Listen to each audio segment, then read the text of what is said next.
पिया रे पिया रे।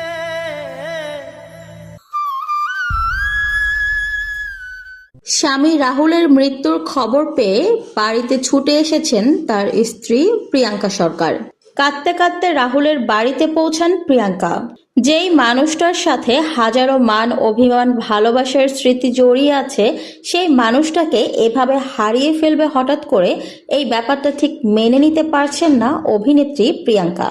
বারবার কান্নায় ভেঙে পড়ছেন তিনি, স্মৃতিচারণ করছেন ফেলে আসা দিনগুলোর।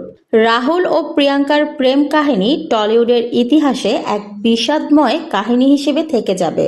অভিনেতা রাহুল বন্দ্যোপাধ্যায়ের এভাবে চলে যাওয়াটা মেনে নিতে পারছেন না তার দর্শক এবং ভক্তবৃন্দরা, সেই সাথে তার সহকর্মীরা এবং তার স্ত্রী সন্তান। তবে সবচেয়ে বেশি আঘাত পেয়েছেন তার স্ত্রী অভিনেত্রী প্রিয়াঙ্কা সরকার। রাহুলের মৃত্যুর সংবাদ পেয়ে প্রিয়াঙ্কা যখন তার বাড়িতে উপস্থিত হন, তখন প্রিয়াঙ্কার হৃদয় বিদারক কান্না যেন উপস্থিত সকলকেই কাঁদিয়েছে।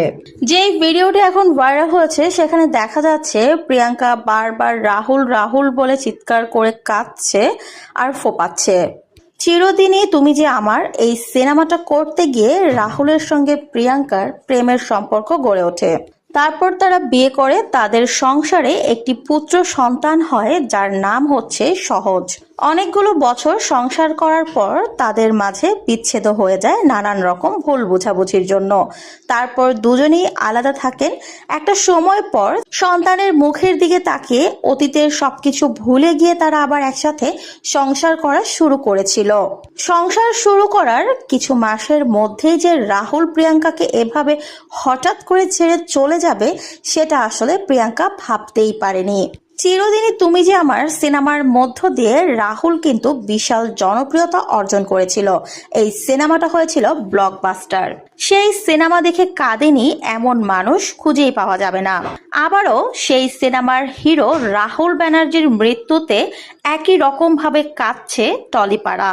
সবার মুখে মুখে শুধু একটাই কথা, রাহুল অভিনেতা হিসেবে শুধু ভালো ছিল ব্যাপারটা এমন না, রাহুল একজন মানুষ হিসেবে এবং মনের দিক থেকে ভীষণ ভালো ছিল।